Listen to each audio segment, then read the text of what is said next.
పరలోక భవనాన్ని ఈడ్చుకొచ్చి గదిలో మార్చి మళ్ళీ కట్టారో ఏమో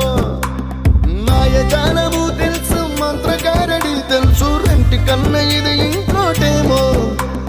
నీలాకాశం నేలాకొస్తే ఇట్టాగే ఉంటాదో ఏమో ఈ సంతోషం